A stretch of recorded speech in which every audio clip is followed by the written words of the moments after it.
حي على الفلاح.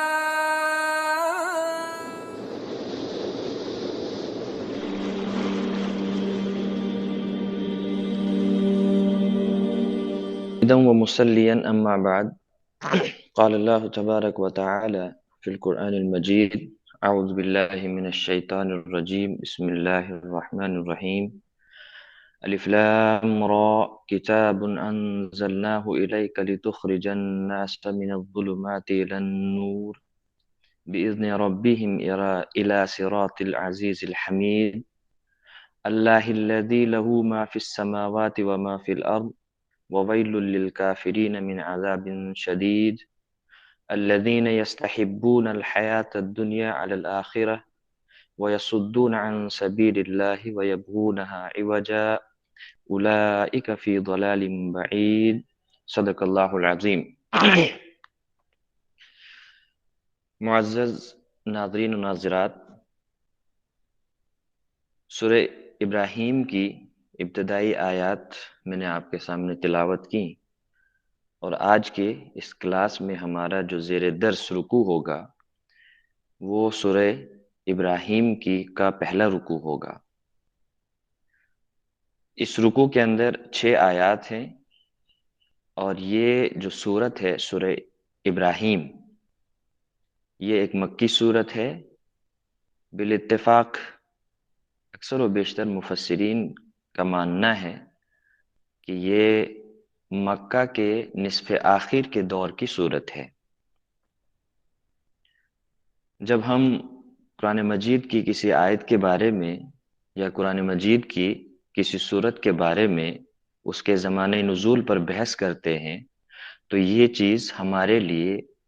ان آیات کو سمجھنے یا اس صورت کو سمجھنے کے لیے بہت معاون اور مددگار ہوتی ہے، چونکہ آیات کا جو ماحول ہوتا ہے، آیات کا جو ایٹماسفیئر ہوتا ہے، وہ ان حالات اور اس زمانے کی بھرپور عکاسی کرتا ہے جس زمانے کی وہ آیات ہوتی ہیں۔ قرآن مجید کے بارے میں ہمارا عقیدہ یہ ہے، ہمارا ماننا یہ ہے کہ قرآن مجید ایک زندہ و جاوید کتاب ہے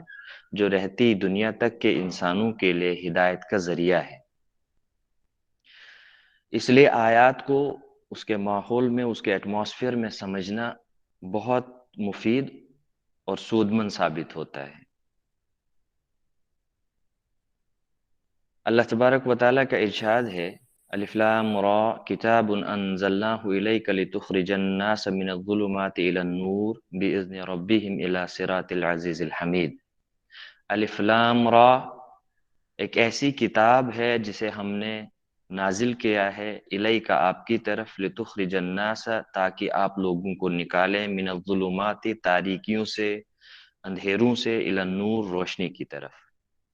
بِإِذْنِ رَبِّهِمْ اپنے رب کی اذن سے، الی صراط العزیز الحمید عزیز الحمید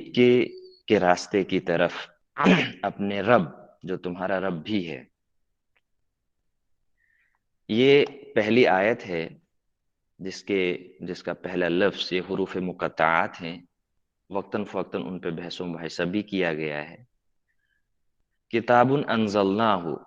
ایک ایسی کتاب ہے جسے ہم نے آپ کی طرف نازل کیا ہے۔ نزول کتاب کا ذکر کیا گیا ہے اور یہیں سے اس سورت کا آغاز کیا گیا ہے۔ سورت کے بالکل آغاز میں اللہ تبارک و تعالی نے اس قرآن مجید کے نازل کرنے کی حکمت اور اس کے مقصد کو بیان کیا ہے۔ وہ یہ ہے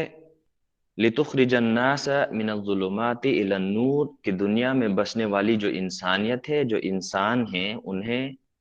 ظلمات سے نور کی طرف لے جایا جائے، تاریکیوں سے ان کو نکالا جائے۔ دنیا میں جو مختلف قسم کے ڈارکنیس ہیں، جو تاریکیاں ہیں، جو اندھیرے ہیں، ان اندھیروں سے انہیں نکالا جائے اور ایک نور اور روشنی کی واضح شاہراہ پر ان کو لا کر کھڑا کیا جائے، جہاں ہر چیز ان کے سامنے بالکل عیاں اور بیاں ہو۔ رسول وقت کی طرف خطاب کیا جا رہا ہے، یعنی محمد عربی صلی اللہ علیہ وسلم کو مخاطب کیا جا رہا ہے اور ان کی رسپانسبلٹی کو بیان کیا جا رہا ہے۔ قرآن مجید کی جو بھی آیت اس قسم کی ہے، اس پر اگر ہم غور کریں گے اور قرآن مجید کی حقیقت پر غور کریں گے تو ہمیں ہر آیت کے دو مخاطب نظر آتے ہیں۔ ایک وہ مخاطب ہیں جو رسول ہیں، رسول وقت تھے، نبی اکرم صلی اللہ علیہ وسلم تھے، اور دوسرا جو مخاطب ہوتا ہے قرآن مجید کی آیت کا، وہ ہر قاری ہوتا ہے، ہر وہ شخص ہوتا ہے جو قرآن مجید کی اس آیت کو پڑھ رہا ہوتا ہے۔ ایک طرف رسول کو خطاب کیا جا رہا ہے، چونکہ رسول وہ ذریعہ اور وسیلہ ہیں جن کے ذریعے سے کتاب اللہ کو اللہ کے بندوں تک پہنچایا گیا، اور رسول ان کے لیے ایک ماڈل ہیں، ایک نمونہ ہیں۔ تو ایک طرف رسول وقت کو مخاطب کیا گیا اور ان کی ذمہ داری کو بتایا گیا کہ آپ کی ذمہ داری یہ ہے کہ آپ لوگوں کو دنیا کی تاریکیوں سے، دنیا کی تنگ دامنیوں سے نکالیں اور انہیں اسلام کی وسعت میں لا کر کھڑا کریں، انہیں اللہ تعالیٰ کے اس نور حق کے راستے پر گامزن کریں۔ اور دوسرا مخاطب ہر شخص ہے، ہر قاری ہے جو اس آیت کو پڑھ رہا ہوتا ہے۔ یہاں پر اس آیت میں جو بات بتائی گئی ہے وہ ایک ذمہ داری کا احساس دلایا جا رہا ہے، ذمہ داری کی تذکیر کی جا رہی ہے، ایک رسپانسبلٹی کو یاد دلایا جا رہا ہے، انسانوں کو یاد دہانی کرائی جا رہی ہے، بالکل اس واقعے کی طرف اشارہ کیا جا رہا ہے، یا وہ واقعہ یاد کرایا جا رہا ہے جب اللہ تبارک و تعالیٰ نے بنی آدم علیہ السلام کو پیدا کیا تھا، اور پیدا کرتے وقت فرشتوں کے سامنے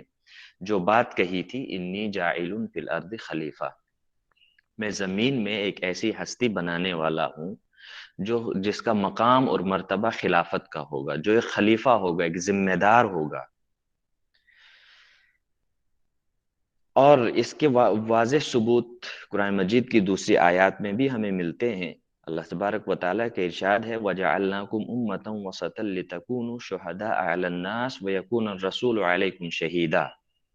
پوری انسانیت کو مخاطب کر کے کہا جا رہا ہے کہ ہم نے آپ کو ایک ایسا امت وسط بنایا ہے جس کا کام لوگوں کے سامنے حق کی گواہی دینا ہے، وہ لوگوں پر گواہ بنے اس حق کے، اور رسول تمہارے اوپر، یعنی رسول تم لوگوں پر حق کے گواہ بنے۔ شہادت حق یعنی حق کی گواہی دینا، شہادت حق کا جو فریضہ ہے وہ ہر فرد پر اس کی اپنی وسعت کے مطابق واجب ہے، ضروری ہے، اس ذمہ داری سے کوئی بھی بری نہیں ہے۔ آیت میں لفظ ظلمات استعمال کیا گیا ہے، یہ جمع کا صیغہ ہے، پلورل کا صیغہ ہے۔ ظلمتن اس کا سنگولر ہے، جس کے معنی ہوتے ہیں تاریکی، اندھیرا پن، ڈارکنیس جس کو انگریزی میں کہا جائے گا۔ یعنی تاریکیاں مختلف النوع ہوں گی، مختلف قسم کی ہوں گی، مختلف زمانے میں، مختلف جگہوں پر، مختلف ٹائپس کی، ڈفرنٹ ٹائپس اور ڈفرنٹ کائنڈس کی ہوں گی تاریکیاں، گمراہیاں۔ اس کے مقابلے میں جو لفظ استعمال کیا گیا ہے وہ ہے لفظ النور، روشنی۔ ظلمات کو جمع کے صیغے کے ساتھ لایا گیا اور نور کو واحد کے صیغے کے ساتھ لایا گیا ہے۔ یہ اس چیز کی طرف اشارہ ہے کہ زمانہ اور حالات جس قسم کے بھی ہوں، تاریکیاں مختلف شکل و صورتوں میں ہوں گے، لیکن اس کے مقابلے میں جب راہ حق کی آپ بات کریں، نور الہی کی جب آپ بات کریں، تو وہ ہر زمانے میں ایک رہے گا، ہر زمانے میں یکسو ہوگا، یک رنگ ہوگا۔ اس کے بھی ثبوت ہمیں قرآن مجید کی آیات میں ملتے ہیں۔ سورہ آل عمران میں، سورہ البقرہ میں اللہ تبارک و تعالیٰ دو جگہ پر ایک ہی موضوع کی ایک آیت ارشاد فرما رہے ہیں، جو ہمارے سامنے اس بات کی وضاحت کر رہے ہیں کہ انبیاء جو نور حق لے کر آئے، انبیاء جو کتاب ہدایت یا انبیاء جو ہدایت لوگوں کے سامنے لے کر آئے، ان کے سامنے پیش کیا، وہ تقریباً ہر زمانے میں یکساں رہی ہے۔ اللہ تبارک و تعالیٰ کا ارشاد ہے قُلْ آمَنَّا بِاللَّهِ وَمَا أُنزِلَ عَلَيْنَا وَمَا أُنزِلَ عَلَى إِبْرَاهِيمَ وَإِسْمَاعِيلَ وَإِسْحَاقَ